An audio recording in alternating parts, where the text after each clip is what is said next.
তোমরা যারা পরীক্ষা দিবা তাদের জন্য গুরুত্বপূর্ণ আপডেট তথ্য এসেছে। এই তথ্যগুলো তোমাদের জন্য খুবই ইম্পর্টেন্ট। যদি এই তথ্যগুলো না জানো তাহলে তোমাদের জন্যই বিপদ। পলিটেকনিকে ভর্তি হওয়ার আগে এই তথ্যগুলো জেনে ভর্তি হওয়া উচিত, তাহলে তোমার ভর্তিটি সেফ থাকবে। সো তুমি যদি সেফলি পলিটেকনিকে ভর্তি হতে চাও তাহলে এই তথ্যগুলো জেনেই ভর্তি হতে এসো। সত্য তথ্য জানো, সত্যকে জানার মাধ্যমে তুমি নিজেকে অনেক দূর এগিয়ে নিয়ে যেতে পারবে dear student. So hello my dear student, welcome to my YouTube channel Accounting Fighter. I hope you are all fit and fine.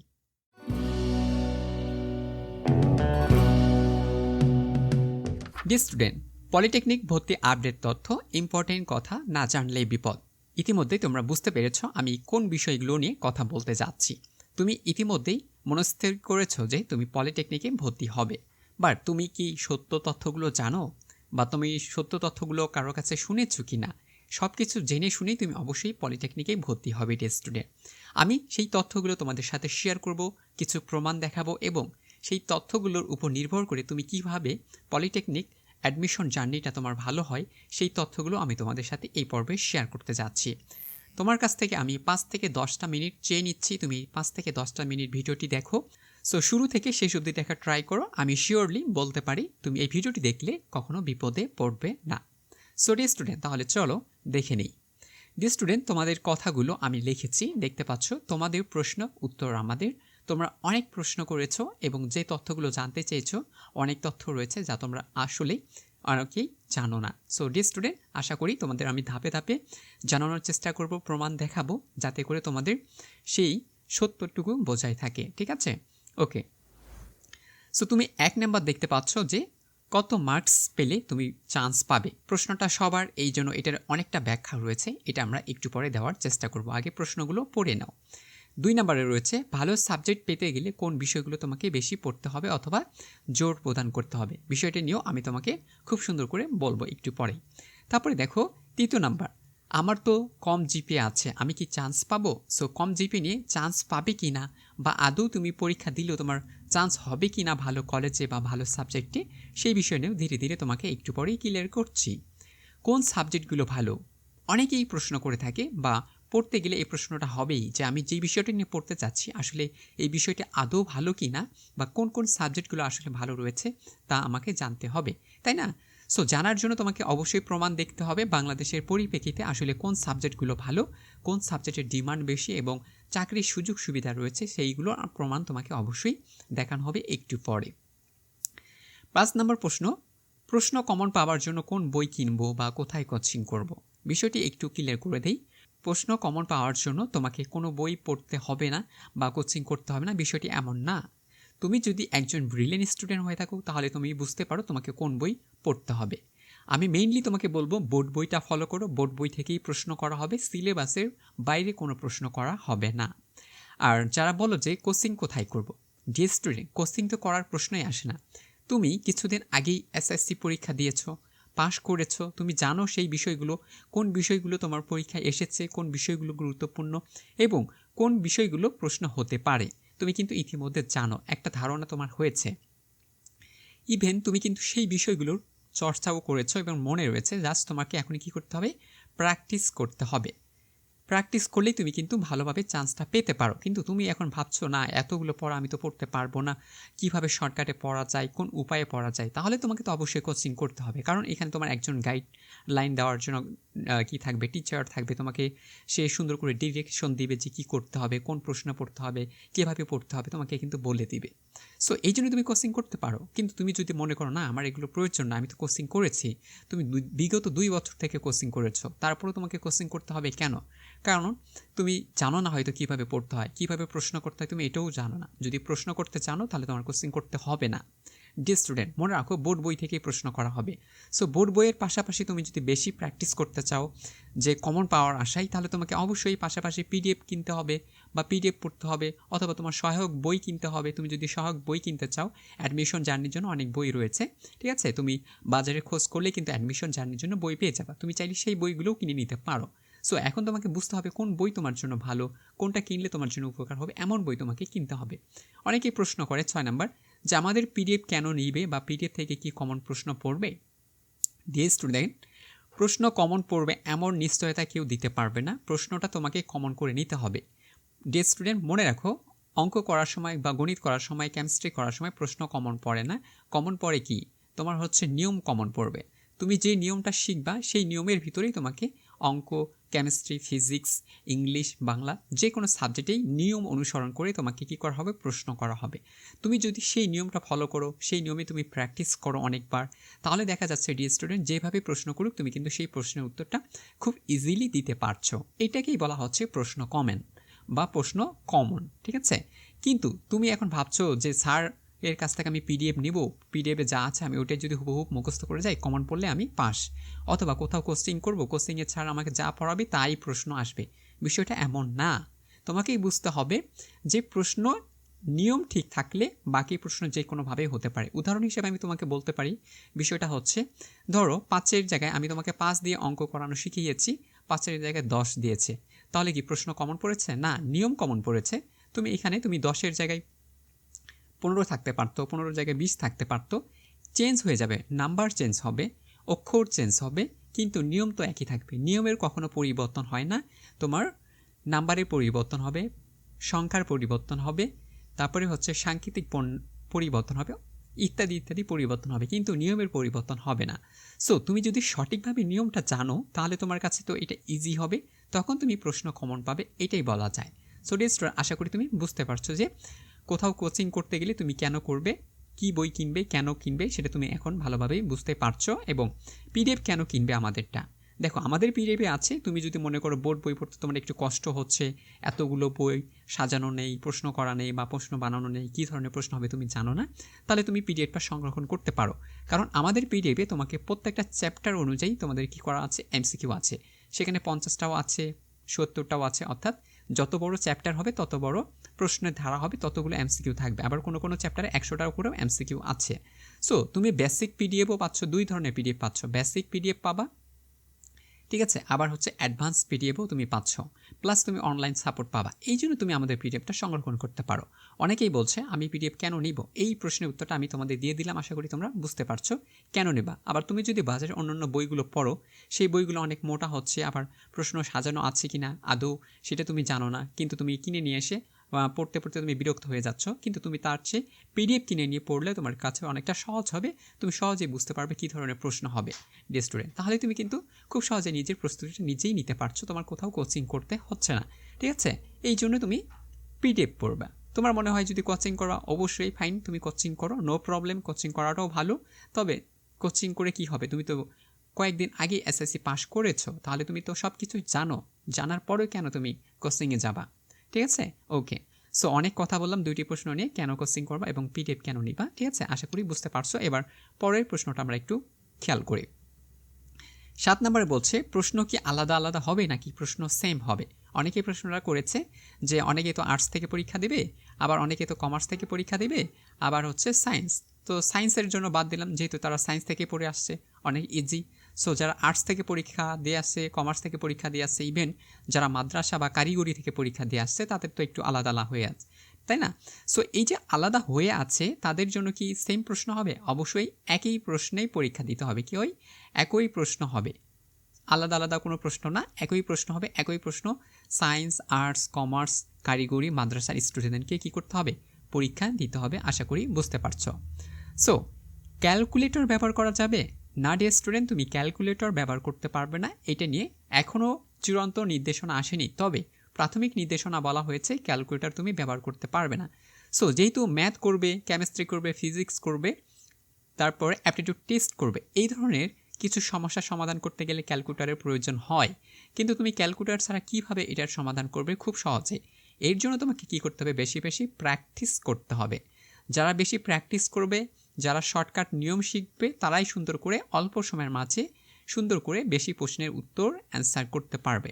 কিন্তু যারা প্র্যাকটিস করবে না, শর্টকাট নিয়ম শিখবে না, তারা কিন্তু অল্প সময়ের মাধ্যমে বেশি প্রশ্নের উত্তর করতে পারবে না, কারণ তারা একটা অঙ্ক করতেই অনেকটা সময় শেষ করে ফেলবে। কারণ একটা এমসিকিউ করতে তোমার মিনিমাম 25 সেকেন্ড ব্যয় করা উচিত বা 30 সেকেন্ড ব্যয় করলে ইনাফ, তার বেশি দেওয়া উচিত না একটা এমসিকিউ এর জন্য। কিন্তু তুমি যদি একটা এমসিকিউ এর জন্য 1 মিনিট ব্যয় করো তাহলে কিন্তু তুমি লসে পড়ে যাবে, সবগুলো দাগাতে পারবে না। আবার অনেকেই প্রশ্ন করে এমসিকিউ কি কাট মার্ক আছে, অর্থাৎ কর্তন মার্ক আছে?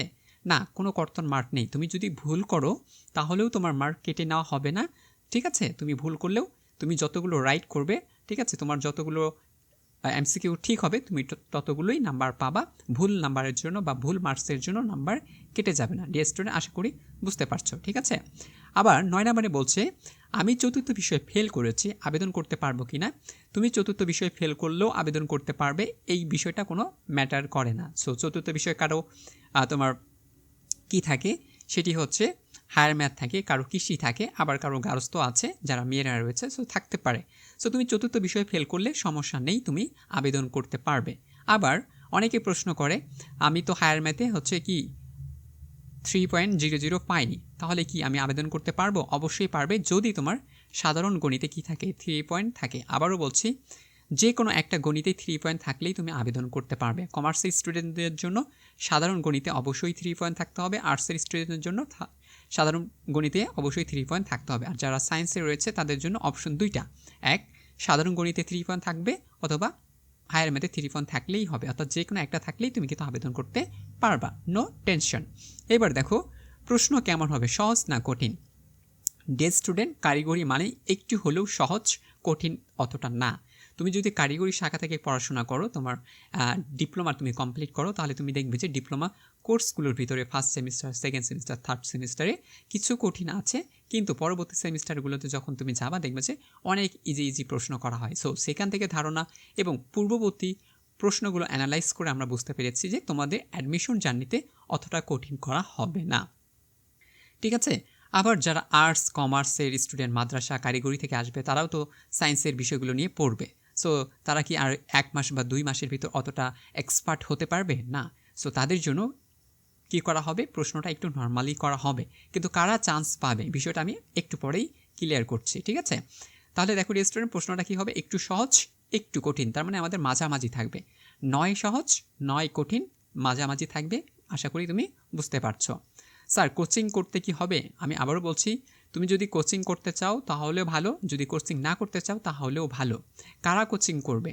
যারা অল্প সময় রয়েছে, বুঝতে পারছে না কীভাবে পড়াশোনা করবে, কোথা থেকে পড়াশোনা করবে, তাদের গাইডলাইন দেওয়ার জন্য বা কারো সহযোগিতার যদি প্রয়োজন হয় তারা কোচিং করতে পারে, অথবা যাদের টাকা রয়েছে অনেক তারা কোচিং করতে পারে, অথবা যারা দুর্বল ম্যাথে, ইংলিশে, তারপরে হচ্ছে তোমার অ্যাপটিটিউড টেস্টে, তাদের এক্সপার্ট হওয়ার জন্য কোচিং করা উচিত, কারণ তোমাকে তারা অনেক ভালোভাবে শিখাবে।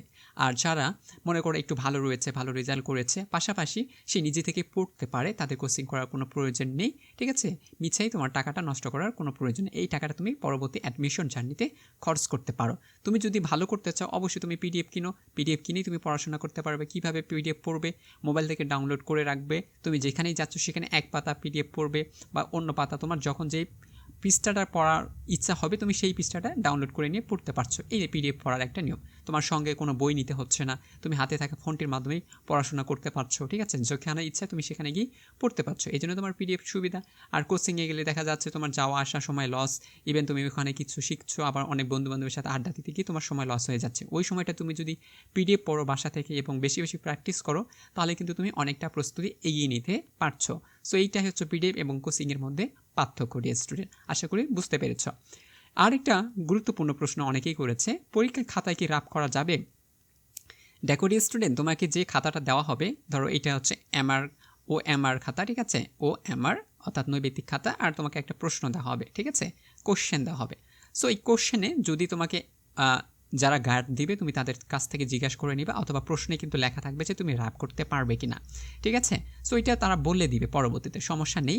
তোমাকে যদি তারা রাপ করতে বলে তাহলে তুমি কোশ্চেনে পেন্সিল দিয়ে রাপ করবা, ঠিক আছে? আবার বেশি বেশি দাগাবা না, রাপ করে তুমি কিন্তু এখানে এমসিকিউ শিটে তুমি কিন্তু সুন্দর করে অ্যান্সার শিট লিখে দিতে পারো, কোনো প্রবলেম নেই, ঠিক আছে? আশা করি তুমি বুঝতে পারছো, ঠিক আছে? ওকে, এবার চলো তোমাদের প্রথম যে প্রশ্নের অ্যান্সারগুলো রয়েছে এগুলো দিয়ে দেয়, 1, 2, 3 ইম্পর্টেন্ট যেগুলো, আমরা এখন এগুলো বিস্তারিতভাবে আলোচনা করি, তোমাকে কিছু প্রমাণ দেখাই, যাতে করে তুমি বুঝতে পারো আসলে কেন ডিপ্লোমাতে ভর্তি হওয়ার আগে বা পলিটেকনিকে ভর্তি হওয়ার আগে তোমার এই বিষয়গুলো জানা উচিত। ডিয়ার স্টুডেন্ট, নতুন হয়ে থাকলে অবশ্যই চ্যানেলটি সাবস্ক্রাইব করে দাও, যাতে করে তোমাদের সকল আপডেটগুলো তোমাদের কাছে সবার আগে পৌঁছাতে পারে। ঠিক আছে? ওকে, এবার চলো আমরা কিছু তথ্য তোমাদের সাথে শেয়ার করি।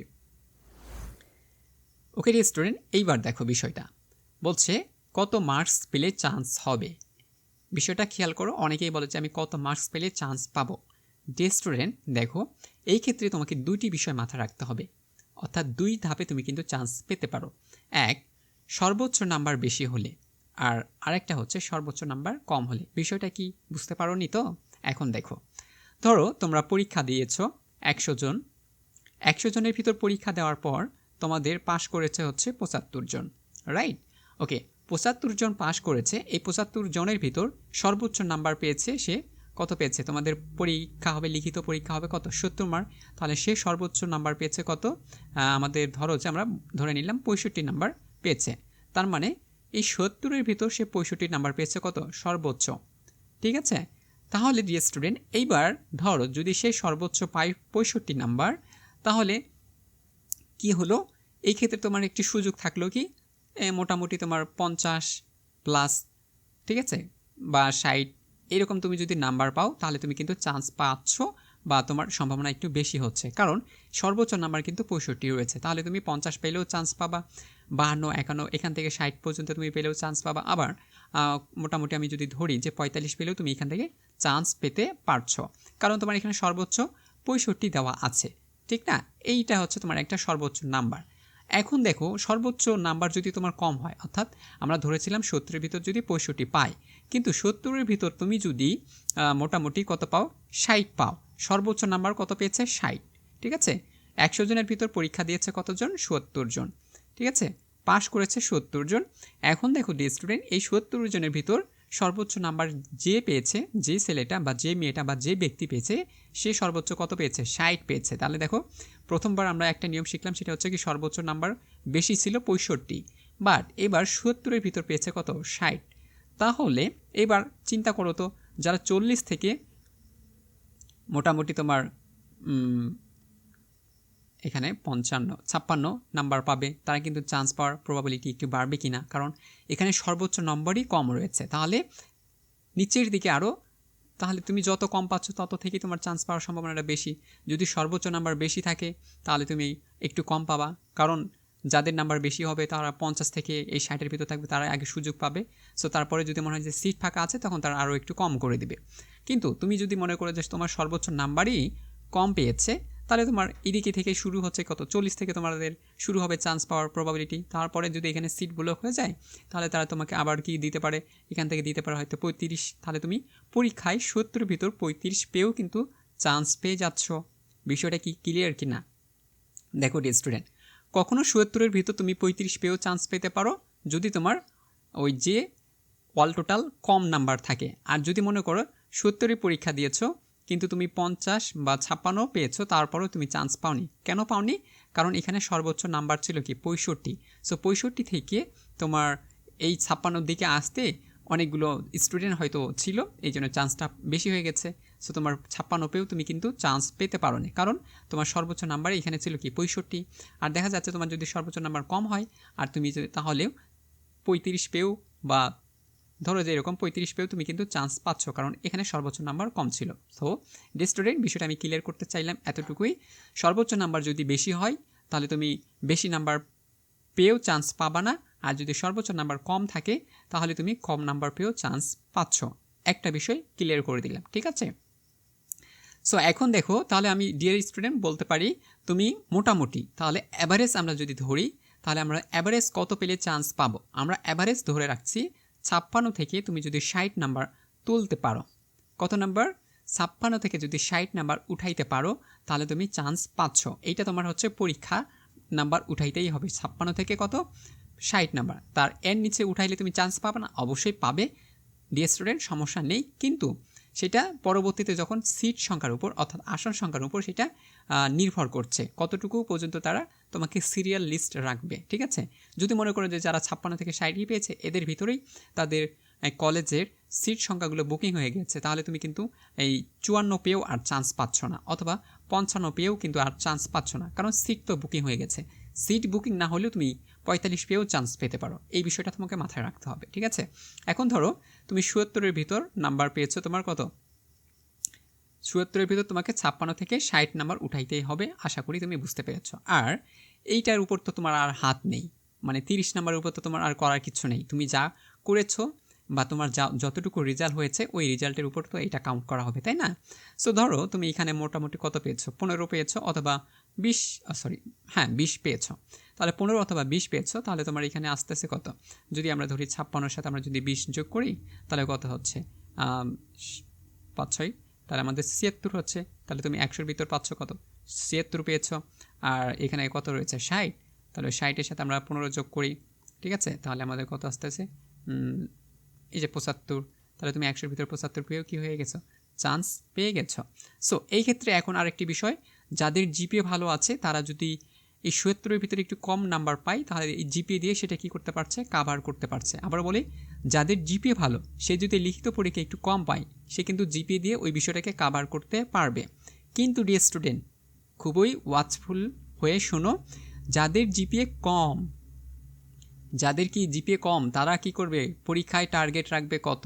অবশ্যই তোমাকে ধরে নাও ৫৬ থেকে তোমাকে ৬০ বা ৬৫-র মধ্যে টার্গেট রাখতেই হবে। আবারও বলছি, যাদের জিপিএ কম তাদের টার্গেট রাখতে হবে কত?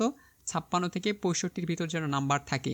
আবারও ক্লিয়ার করে দেই, ৭০-এর ভিতরে যেন তুমি ৫৬ থেকে ৬৫ নাম্বার রাখতে পারো। কেননা তোমার যেহেতু জিপিএ কম থাকার কারণে তোমার এখানে বেশি নাম্বার প্রয়োজন হবে ওইদিকে কাভার করার জন্য। আর যাদের জিপিএ একটু ভালো রয়েছে, ঠিক আছে, তারা যদি পরীক্ষায় লিখিত পরীক্ষায় যদি একটু কম পায়, লিখিত না তো এমসিকিউ পরীক্ষায়, সো পরীক্ষায় যদি একটু কম পায় তাহলে সে কিন্তু সেটা দিয়ে কাভার করতে পারবে। সো আশা করি তোমরা বুঝতে পারছো। সো তোমাদের একটা সারসংক্ষেপ দিই, সেটা হচ্ছে আবারও বলি, ৫৬ থেকে ৬০ নাম্বার তোমাকে লিখিত উঠাতে হবে, আর বাকি জিপিএ তুমি যদি পাও সেটা তোমার উপর নির্ভর করছে। সো ৫৬ থেকে ৬০-এর মধ্যে তুমি নাম্বার পেলে তুমি কিন্তু চান্স পাচ্ছ। তাহলে কত পেলে চান্স হবে এবার আমরা ক্লিয়ার করতে পারলাম? ৫৬ থেকে ৬০। আশা করি বুঝতে পেরেছ, ঠিক আছে? ওকে ডিয়ার স্টুডেন্ট, সো এখন কম জিপিএ যারা রয়েছে, ওই যে বললাম কম জিপিএ নিয়েও তুমি কিন্তু চান্স পেতে পারো। সো তোমার ধরো কত জিপিএ আছে? 3.50 অথবা 3.75 আছে। এই জিপিএ নিয়ে কি চান্স পাওয়া সম্ভব? অবশ্যই সম্ভব। কেন সম্ভব না? তাহলে তোমাকে কি করতে হবে? এই যে ৭০ মার্ক পরীক্ষার নাম্বারটা রয়েছে, আমি যদি একটু ক্লিয়ার করে দিই ডিয়ার স্টুডেন্ট, এইখানে দেখো উপরে এই ৭০-এর ভিতর তোমাকে তাহলে কত পেতে হবে? তাহলে তোমাকে অবশ্যই ৬০ থেকে ৬৫-তে টার্গেট রাখতে হবে। তাহলে কিন্তু তুমি কম জিপিএ নিয়েও চান্স পাবা। আবারও বলি, কম জিপিএ নিয়েও চান্স হবে যদি তুমি ৬০ থেকে ৬৫ নাম্বার টার্গেটে রাখতে পারো। তাহলে ডিয়ার স্টুডেন্ট, তুমি 3.50 দিয়েও চান্স পাবা। বিষয়টা ক্লিয়ার কি না? অনেকেই দেখবা যে 5.00 বা গোল্ডেন জিপিএ পেয়েও পরীক্ষা দিয়েও সে কিন্তু চান্স পায়নি, কারণ তার লিখিত পরীক্ষা খারাপ হয়েছে, অর্থাৎ যে পরীক্ষার নাম্বারটা রয়েছে এই পরীক্ষায় সে কম নাম্বার পেয়েছে, এই জন্য কী করতে পারেনি? সে চান্স পেতে পারেনি। এই জন্য চান্স পাওয়ার জন্য জিপিএ এখন ম্যান্ডেটরি না, তোমাকে ম্যান্ডেটরি হচ্ছে তোমাকে পরীক্ষায় ভালো নাম্বার উঠাইতে হবে, তাহলে তুমি কিন্তু চান্স পেতে পারো। আশা করি বিষয়টা ক্লিয়ার। এবার দেখো ২ নম্বর প্রশ্নের উত্তর, সেটি হচ্ছে ভালো সাবজেক্ট পেতে গেলে কোন বিষয়গুলো পড়তে হবে। ভালো সাবজেক্ট আমরা ধরে নিয়েছি কোনটা, সেটা হচ্ছে সিভিল ১ নম্বর বা ২ নম্বরও রাখতে পারো, কোনো সমস্যা নেই। আমি এখানে একটা লিস্ট তৈরি করছি। ২ নম্বর সেটা হচ্ছে কম্পিউটার, ঠিক আছে? সিভিলে তোমরা পড়তে পারো কম্পিউটার, তারপরে হচ্ছে মেকানিক্যাল, তারপরে হচ্ছে ইলেকট্রিক্যাল। এই সাবজেক্টগুলো সবচেয়ে বেশি ডিমান্ড আর এগুলোর চাহিদা এখন বেশি রয়েছে, এই জন্য এইগুলোকে আমরা ধরে নিলাম ভালো সাবজেক্ট। তার মানে ভালো সাবজেক্টগুলো পাওয়ার জন্য তোমাকে কোন বিষয়গুলো পড়তে হবে? যারা এই ডিপার্টমেন্টে চান্স পেতে চায়, প্রত্যেকটা সাবজেক্টই ভালো, আমি কোনো সাবজেক্টকে কী করছি না, নর্মাল ওয়েতে দেখছি না, প্রত্যেকটা সাবজেক্টই ভালো। এটার জন্য ব্যাখ্যা দিব কেন ভালো, কোন সাবজেক্টে বেশি পড়লে চাহিদা বেশি, এটার জন্য তোমাকে এখন আমি বাস্তব প্রমাণ দেখাবো।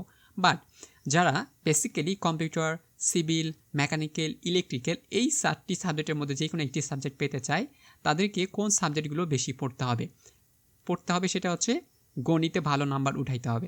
টার্গেট রাখতে হবে কি? গণিত 20-এর মধ্যে তোমাকে টার্গেট রাখতে হবে 15 অথবা 17 নাম্বার উঠাইতেই হবে। তাহলে তুমি অবশ্যই এই 4টার ভিতর যে কোনো একটা সাবজেক্ট পেয়ে যাবা। সো গণিত পড়লেই হবে না, তোমাকে এটার সাথে কি করতে হবে? অ্যাপটিটিউড, ঠিক আছে? অ্যাপটিটিউড টেস্ট যে নামক এখন একটা পরীক্ষা হবে, এটাতেও তোমাকে ভালো করতে হবে। কারণ যারা ইঞ্জিনিয়ার হয়, কম্পিউটার হোক, ইলেকট্রিক্যাল হোক, মেকানিক্যাল হোক, সিভিল হোক, তাদের অবশ্যই দক্ষতা থাকা উচিত। দক্ষতা না থাকলে হবে না। সো কী রকমের দক্ষতা? মানসিক দক্ষতা থাকতে হবে, আউট নলেজ থাকতে হবে। সো এই জন্যই তারা গণিতে বেশি ভাগ দেখবে, যাদের গণিতের সর্বোচ্চ নাম্বার তারা এই সাবজেক্টগুলো পাবে। যারা অ্যাপটিটিউড টেস্টে ভালো করবে তারা এই 4টি সাবজেক্টগুলোই পাবে। সো তুমি যদি অ্যাপটিটিউড টেস্টে ভালো করতে চাও, অবশ্যই একটা পিডিএফ রয়েছে আমাদের, পিডিএফ সংরক্ষণ করো, ঠিক আছে? গণিতে ভালো করতে চাইলে গণিতেরও পিডিএফ আছে, পিডিএফ সংরক্ষণ করো। ওভারঅল প্রত্যেকটা সাবজেক্টেরই পিডিএফ আছে আলাদা আলাদা করে, তুমি চাইলে যে কোনো সাবজেক্টেরই পিডিএফ নিতে পারো। কিন্তু যারা এই সাবজেক্টগুলোতে চান্স পেতে চায় তাদেরকে গণিতে ভালো করতে হবে, অ্যাপটিটিউড টেস্টে ভালো করতে হবে। আর যারা ওভারঅল প্রত্যেকটা সাবজেক্টে যে কোনো একটা সাবজেক্টে চান্স হলেই হলো, তাদেরকে অবশ্যই ইংলিশেও ভালো করতে হবে, কারণ ইংরেজিটা তো অবশ্যই মাস্ট লাগে এখন প্রত্যেকটা ক্ষেত্রে। সো কেমিস্ট্রি, ফিজিক্স এগুলো তো মোটামুটি লাগবে, অতটা গুরুত্বপূর্ণ না, বাট এইগুলো কিন্তু তারা দেখবে সাবজেক্ট দেওয়ার জন্য, তোমাকে এইগুলো আগে দেখবে। এগুলো যদি বেশি থাকে তাহলে তুমি এই সাবজেক্টগুলো পাচ্ছ। আর চান্স পাওয়ার জন্য তো তোমাকে প্রত্যেকটা সাবজেক্টেই গুরুত্ব দিতে হবে, ঠিক আছে? ওকে রেজিস্টার। এবার দেখো তোমাদের কিছু প্রমাণ দেখাই। প্রমাণ দেখলে তুমি নিজেই অবাক হবে যে ভর্তি হওয়ার আগে তোমাকে এই প্রমাণগুলো যদি না জানতা তাহলে তুমি অবশ্যই লস করতা। সো এখন দেখো প্রমাণ দেখো। 4 নাম্বার বলছে কোন সাবজেক্টগুলো ভালো, প্রমাণসহ দেখো ভবিষ্যৎ যেখানে। অর্থাৎ কোন সাবজেক্টগুলো ভালো? ডিপ্লোমা তুমি করতে চাচ্ছ, পলিটেকনিকে ভর্তি হতে চাচ্ছ, কৃষি ডিপ্লোমা হতে পারে, যে কোনো ডিপ্লোমা করতে চাচ্ছ, কিন্তু তুমি জানোই না কোন সাবজেক্টগুলো ভালো, কোন সাবজেক্টগুলো নিয়ে পড়লে ভবিষ্যতে তুমি ভালো কিছু করতে পারবে। তাহলে তোমাকে সেইগুলো আগে দেখতে হবে, কোথায় চাহিদা রয়েছে, কোথায় ডিমান্ড রয়েছে, কোন সাবজেক্টগুলোর সুযোগ বেশি, সেগুলো তোমাকে জানতে হবে না? সো এখন চলো আমি তোমাকে একটু ধারণা দিই। দেখো ডিয়ার স্টুডেন্ট, তুমি যেখানে ভবিষ্যতে যাবে, সো ধরো তুমি এখানে 4 বছর পড়াশোনা করছো, ডিপ্লোমা কমপ্লিট করলা, ঠিক আছে? এখন ডিপ্লোমা কমপ্লিট করার পর তুমি 4 বছর কোর্স করছো, করার পর তুমি কি বসে থাকবে, নাকি টার্গেট থাকবে তোমার হচ্ছে ডুয়েট, ঠিক আছে? তোমার টার্গেট কি থাকবে? ডুয়েট। সো ডুয়েটে চান্স পাওয়ার জন্য তুমি কি করবা? আবার এক্সাম দিবা, কেননা ওই ডুয়েট ছাড়া তুমি কিন্তু ভাববে তোমার কিন্তু পোস্ট গ্র্যাজুয়েশন যেটা রয়েছে ওটা কমপ্লিট করতে পারছো না। সো তুমি যখন আবার গ্র্যাজুয়েশন কমপ্লিট করতে চাচ্ছ, তোমাকে অবশ্যই ডুয়েটে চান্স পেতে হবে। এই ডুয়েটটা কি? ডুয়েটে একটা বিশ্ববিদ্যালয়, সেটা হচ্ছে পলিটেকনিক্যাল ইনস্টিটিউটের জন্য, ঠিক আছে? যারা পলিটেকনিক থেকে পড়ে তাদের একটি মাত্রই বিশ্ববিদ্যালয় রয়েছে, সেটি হচ্ছে কি? ডুয়েট। সো এই ডুয়েটে তোমাকে চান্স পেতে হবে। এখানে চান্স না পাইলে তুমি কিন্তু ভালোভাবে আর পড়াশোনা করতে পারবে না। কেন পারবে না? তোমার যদি টাকা থাকে তুমি তাহলে প্রাইভেটে পড়তে পারবা, তোমার যদি টাকা না থাকে তোমাকে অবশ্যই এই সরকারিতে চান্সটা নিতে হবে। আর প্রাইভেটে পড়া এতটা খরচ, তুমি কিন্তু তোমার ফ্যামিলি তোমাকে অতটা সাপোর্ট করবে না যদি তোমার পরিবার মধ্যবিত্ত থেকে হয়ে থাকে। তাহলে তোমার টার্গেটই থাকবে হচ্ছে ডুয়েট। আর ডুয়েটে পড়তে গেলে যে সাবজেক্টগুলো চাহিদা রয়েছে, যে সাবজেক্টগুলো সুযোগ বেশি, সেই সাবজেক্টগুলোই তোমাকে এখন সিলেক্ট করতে হবে। তুমি এমন একটা সাবজেক্ট নিয়েছো যেটা ডুয়েটে পড়ানো হয় না, তাহলে তুমি কিন্তু পিছিয়ে থাকবে, সেই জায়গায় তুমি সুযোগ পাবে না। কারণ তোমার প্রাইভেটে পড়ার যোগ্যতা আছে কিন্তু টাকা নেই, টাকার কাছে তুমি হেরে যাবা। সো প্রাইভেটে সবাই পড়তে পারে না। আমার অনেক পরিচিত মানুষজন আছে যারা পলিটেকনিক থেকে পাশ করার পর প্রাইভেটে পড়তে পারেনি বলে তার আর ওই পোস্ট গ্র্যাজুয়েশনটা হয়নি। কেন হয়নি? কারণ তারা সরকারিতে চান্স পায়নি, দ্বিতীয়ত সাবজেক্ট ঠিকভাবে সিলেক্ট করতে পারেনি কোন সাবজেক্ট নিয়ে পড়াশোনা করবে। সো এই কারণে তাদের আর সুযোগটা হয়নি। সো তোমার যদি টাকা থাকে তাহলে বলবো প্রাইভেট অনায়াসে তুমি পড়তে পারবা, কিন্তু তোমার যদি টাকা না থাকে তোমাকে টার্গেটই একটাই থাকতে হবে, কারণ একটাই মাত্র বিশ্ববিদ্যালয়, একটাই মাত্র উচ্চ শিক্ষার জন্য বিশ্ববিদ্যালয় রয়েছে, যেটা গাজীপুরে অবস্থিত রয়েছে, একটাই ডুয়েট। সো এই ডুয়েটেই তোমাকে দেখতে হবে যে কী কী সাবজেক্টগুলো পড়ানো হয়, কারণ এই ডুয়েট থেকেই তোমাকে পরবর্তীতে তোমার পোস্ট গ্র্যাজুয়েশন কমপ্লিট করতে হবে। সো এখন একটি চিত্র দেখতে পাচ্ছ, ডুয়েটে ফ্যাকাল্টি আছে মাত্র 4টি। এই 4টি ফ্যাকাল্টি বলতে অনুষদ আছে, এই অনুষদের ভিতরেই তোমার ডিপার্টমেন্টগুলো আছে যে তুমি কোন ডিপার্টমেন্টে পড়তে চাচ্ছ, ঠিক আছে? একাডেমিক ডিপার্টমেন্ট আছে আমাদের 13টি, ইনস্টিটিউট আছে 3টি, তারপরে রিসার্চ সেন্টার আছে একটি মাত্র রিসার্চ সেন্টার, দেখো কত কম। ডিগ্রি অফার আছে, তুমি কী কী ডিগ্রি কমপ্লিট করতে পারবা? বিএসসি করতে পারবা, বিটেক করতে পারবা, মাস্টার করতে পারবা, পিএইচডি করতে পারবা, এমফিল করতে পারবা। এগুলো ডিগ্রি তুমি কিন্তু পরবর্তীতে করতে পারবা ওই 4 বছরের পরে। তারপরে স্টুডেন্ট আছে, এটা আনুমানিক অ্যারাউন্ড আছে কি প্রায় ধরে নাও যে 3500টা বা 500 জন স্টুডেন্ট আছে। টিচার এখানে রয়েছে মোটামুটি আমাদের 259টি স্টুডেন্ট রয়েছে, টিচার রয়েছে। অফিসার রয়েছে এখানে হচ্ছে 149টি, স্টাফ রয়েছে 312 জন, স্টুডেন্ট রেসিডেন্ট হল রয়েছে, অর্থাৎ হল রয়েছে মাত্র 7টি, মেডিকেল সেন্টার রয়েছে একটি, অডিটোরিয়াম কমপ্লেক্স রয়েছে একটি, সেন্ট্রাল লাইব্রেরি রয়েছে একটি, তারপরে মক্স রয়েছে, মসজিদ মানে একটি রয়েছে, কমপ্লেক্স রয়েছে একটি, এবং ল্যাব রয়েছে মাত্র একটি। সো সামগ্রিক চিত্রটা আমি কিন্তু তোমাদের সামনে তুলে ধরলাম যাতে করে তুমি বুঝতে পারো তোমার টার্গেটটা ডুয়েট থাকে, ঠিক আছে? কারণ তোমার প্রাইভেটে পড়ার যোগ্যতা থাকলেও তোমার কিন্তু টাকা নেই, সো বিষয়টা তোমার ডুয়েট রাখতে হবে। এখন চলো দিয়ে স্টুডেন্ট, ডুয়েটে কী কী সাবজেক্ট পড়ানো হয়, যে সাবজেক্টগুলোই তোমাকে এখন সিলেক্ট করা উচিত, কারণ তোমার ভবিষ্যৎ তো ডুয়েটের দিকে। তুমি যদি ডুয়েটে না চান্স পাও, তুমি তো প্রাইভেটে পড়তে পারবে না। তাহলে যে সাবজেক্ট নিয়ে তুমি পরবর্তীতে পড়তে পারবে না, যে সাবজেক্টে নিয়ে পড়াশোনা করলে তোমার কোনো গুরুত্ব দেবে না অনেকেই, সেই সাবজেক্ট তুমি কেন এখন সিলেক্ট করবা? তাহলে তোমাকে জানতে হবে কোন সাবজেক্ট তোমার জন্য এখন বেস্ট হবে, সেই সাবজেক্টকে সিলেক্ট করো। কোনো সাবজেক্টই কিন্তু খারাপ না, প্রত্যেকটা সাবজেক্টেরই ডিমান্ড রয়েছে, চাহিদা রয়েছে, কিছু কম আর বেশি। সো কিছু কিছু সাবজেক্টের চাহিদা অনেক, অনেক চাকরির সুযোগ থাকে, আবার কিছু কিছু চাহিদা রয়েছে যেটার একটু কম, সুযোগ নাই, ঠিক আছে? সো এই সাবজেক্টগুলো তোমাকে একটু আমি এখন দেখাই। তাহলে চলো আমি একটু তোমাকে নেটে নিয়ে যাচ্ছি। সো আমি এখানে অনেকগুলো সার্চ করেছি, সার্চ করে তোমাদের তথ্যগুলো একটু দেওয়ার জন্য কালেক্ট করেছে। দেখো ডিয়ার স্টুডেন্ট, আমরা এখন দেখব ডুয়েটের কী কী সাবজেক্ট রয়েছে। সো দেখো ফ্যাকাল্টিগুলো আগে দেখো, ফ্যাকাল্টি রয়েছে, ফ্যাকাল্টি বলতে অনুষদ, এটার আন্ডারেই অনেকগুলো ডিপার্টমেন্ট থাকে, ঠিক আছে? সো দেখো ফ্যাকাল্টি রয়েছে, ফ্যাকাল্টি অফ ইঞ্জিনিয়ারিং, যারা ইঞ্জিনিয়ারিং করতে চায়, যে কোনো ইঞ্জিনিয়ারিং, তাদের ফ্যাকাল্টি হচ্ছে এইটা, তাদের ডাকা হবে ইঞ্জিনিয়ারিং করে, ঠিক আছে? তার মানে তারপর যে যে ডিপার্টমেন্ট সে যে সেকশন আলাদা থাকবে। তারপর রয়েছে সিভিল ইঞ্জিনিয়ারিং, যারা সিভিলে করতে চায়, সিভিলের জন্য আবার কিছু ডিপার্টমেন্ট আছে। তারপরে হচ্ছে তোমার মেকানিক্যাল ইঞ্জিনিয়ারিং, যারা মেকানিক্যাল করতে চাচ্ছে, আবার এটারও ডিপার্টমেন্ট আছে। তারপরে রয়েছে ইলেকট্রিক্যাল ইঞ্জিনিয়ারিং, অর্থাৎ EEE যেটা আমরা বলি ফ্যাকাল্টি, ঠিক আছে? এটারও আবার কিছু ডিপার্টমেন্ট আছে। তারপরে রয়েছে আর্কিটেকচার অ্যান্ড প্ল্যানিং, এটারও কিছু ডিপার্টমেন্ট রয়েছে। সো এই ডিপার্টমেন্টগুলো তুমি দেখতে পাচ্ছ, যেমন কী কী ডিপার্টমেন্ট আছে, সেটা হচ্ছে কেমিক্যাল ইঞ্জিনিয়ারিং আছে, মাস্টারিং ইঞ্জিনিয়ারিং রয়েছে, তারপরে হচ্ছে কেমিস্ট্রি ডিপার্টমেন্ট আছে, ম্যাথমেটিক্স আছে, ফিজিক্স আছে, ঠিক আছে? তারপরে তুমি দেখতে পাচ্ছ মিনারেল রিসোর্স অ্যান্ড ইঞ্জিনিয়ারিং রয়েছে, তারপরে গ্যাস অ্যান্ড সিরামিক ইঞ্জিনিয়ারিং রয়েছে, তারপরে সিভিলের ভিতর রয়েছে সিভিল ইঞ্জিনিয়ারিং, তারপরে হচ্ছে ওয়াটার রিসোর্স ইঞ্জিনিয়ারিং, তারপরে হচ্ছে মেকানিক্যাল ইঞ্জিনিয়ারিং, তারপরে হচ্ছে নেভাল আর্কিটেকচার, মেরিন ইঞ্জিনিয়ারিং, ঠিক আছে? যাদের স্বপ্ন আর্কিটেক্ট নিয়ে পড়ার বা মেরিন ইঞ্জিনিয়ারিং পড়ার, এগুলোও সুযোগ রয়েছে। তারপর ইন্ডাস্ট্রিয়াল প্রোডাকশন ইঞ্জিনিয়ারিং রয়েছে, ইলেকট্রিক্যাল ইঞ্জিনিয়ারিং রয়েছে, তারপর হচ্ছে মেডিকেল ইঞ্জিনিয়ারিং রয়েছে, কম্পিউটার ইঞ্জিনিয়ারিং রয়েছে, আর্কিটেকচার রয়েছে, হিউম্যানিটিস রয়েছে, আরবান অ্যান্ড রিজিওনাল প্ল্যানিং রয়েছে। সো এইগুলো কিন্তু প্রত্যেকটা ডিপার্টমেন্ট আছে। সো এই ডিপার্টমেন্টগুলোই তুমি কিন্তু চুজ করতে পারো। সো সবার যোগ্যতা আর সমান না, সবাই চাইলেই কিন্তু সে কম্পিউটার পড়তে পারে না, সবাই চাইলেই সিভিল পড়তে পারে না, সবাই চাইলে মেকানিক পড়তে পারবে না, ঠিক আছে? সবার মেধা তো এক না। সো তোমাকে বুঝে নিতে হবে যে কোন সাবজেক্টগুলোর চাহিদা রয়েছে, তুমি সেই সাবজেক্টগুলো এখান থেকে চুজ করে নিতে পারো।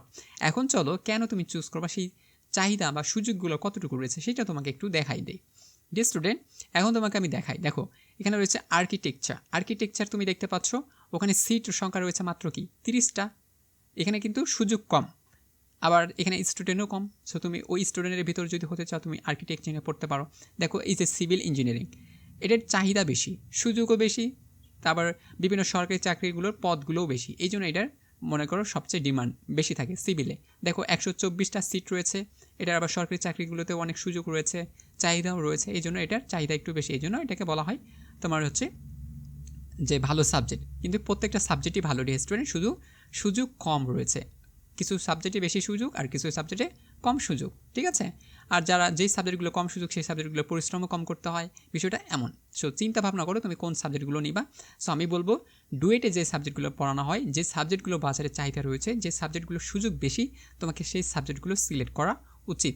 কারণ তোমাকে কোনো একটা সাবজেক্ট নিয়ে পড়লেই তুমি কিন্তু ভালো কিছু করতে পারবে না যদি তোমার টাকা পয়সা না থাকে।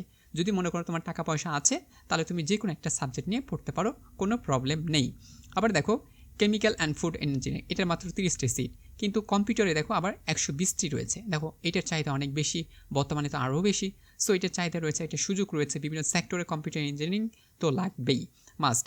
আবার দেখো ইলেকট্রিক্যাল ইঞ্জিনিয়ারিং, সো EEE, এটা শর্ট নাম। সো এটারও দেখো সিট রয়েছে 123, সো এটার চাহিদা রয়েছে, এটা সুযোগও বেশি, ঠিক আছে? আবার প্রতিযোগিতাও কিন্তু এখানে বেশি হয়ে থাকে, যার সুযোগ বেশি, যার চাহিদা বেশি, তার প্রতিযোগিতাও বেশি।